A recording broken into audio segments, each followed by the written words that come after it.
transmission is an emerging bottleneck. We can't get to 20% without fixing that. But we have a lot of new wind we can build with our existing transmission system. And every bit of this supply chain becomes imbalanced as we grow faster and more aggressively. And then, we get short on towers, and then we have to catch up on tower manufacturing. We get short on blades, we have to catch up on blade manufacturing and turbine assembly and so on. So in any fast-growing industry, including this one, we're seeing imbalances and we're having to redress them as quickly as possible. The key message is we need long-term, stable policy agendas and rules of the road, because then we can invest, the industry can invest proactively in the kind of capacities needed. As long as everything is uncertain, we don't know if it's going to be supported, we don't know if the federal government, if state governments are going to require wind, it's very hard to make very large investments in those pieces of the supply chain, and that's where the challenge lies. As Bob said, we're going to keep revisiting this as time goes on. It's going to be a natural part of the build-out. In that regard, then, we look very seriously and take an active role in proceedings like the competitive renewable energy zone process that Texas is trying out. I think that the Senator talked about what's provided for in EPAC as an opportunity to designate national transmission corridors and the opportunity to sort of address these in a strategic role. We're going to need all the tools, all the tools in the tool bag to solve this, as well as a relatively long vision. My key point that I keep repeating on this is that wind changed things, from the perspective of an old regulator. We have a resource now that comes on faster than the transmission needed to serve it. And we never had that problem. You take 20 years to build a nuke, adding the transmission afterwards is a pretty easy policy decision and a pretty easy investment decision. The fact of the speed with which wind can come on to start adding new pollution-free capacity forces the question of adequate transmission planning, and I think it's an important challenge for our country and the industry and everybody working together to step up on. I used to represent 9 Indian reservations, and there's a lot of capacity on those reservations, wind-wise, but there is absolutely, well, not absolutely, but virtually no transmission capacity from the reservations to where the power needs to go. So from the point of view of economic development and creation of new markets for wind, the transmission takes on even added meaning. And that's why I hope that from a public policy point of view, we not only look at current capacity, but also from an economic point of view, where the potential lies and how we can tap into that capacity in a more meaningful way, not only from an energy point of view, but maybe from an Indian reservation perspective, from an economic development point of view.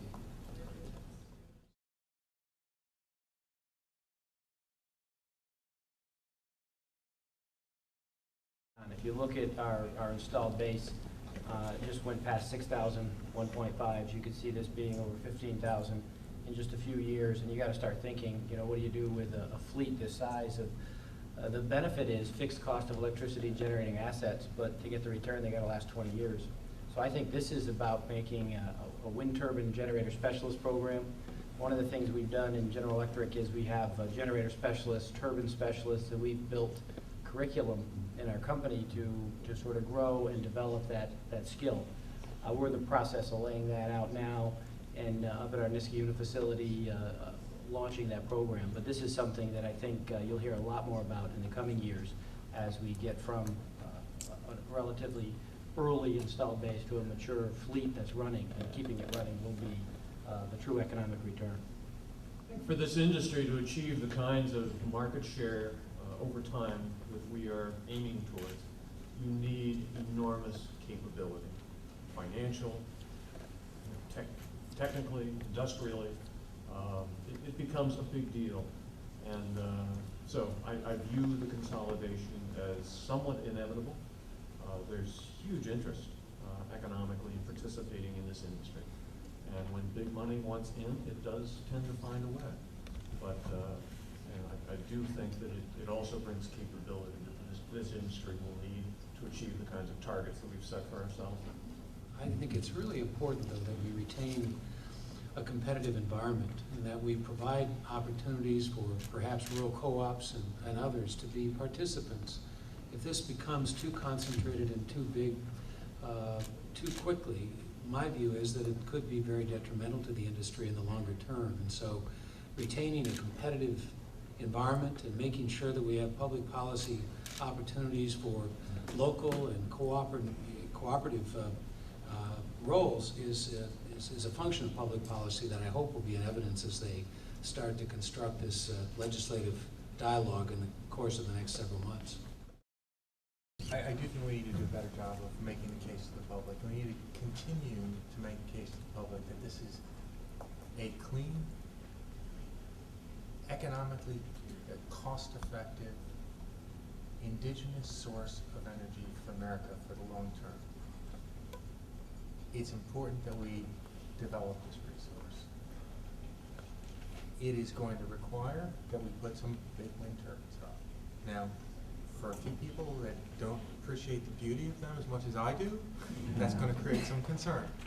But I think there are plenty of places to put the wind turbines that are very windy, and there are communities that have given us terrific support. We tend not to have, in our experience at BP, a lot of arguments with the folks that are out there whose land we're using to put wind turbines up. They're very supportive. They're very supportive of the project. So I would say that what we need to do is continue to educate the public. We need to be sensitive to the issues. We need to be sensitive to the siting system and requirements. But I think this is an important part of the energy solution for America. And I think people will recognize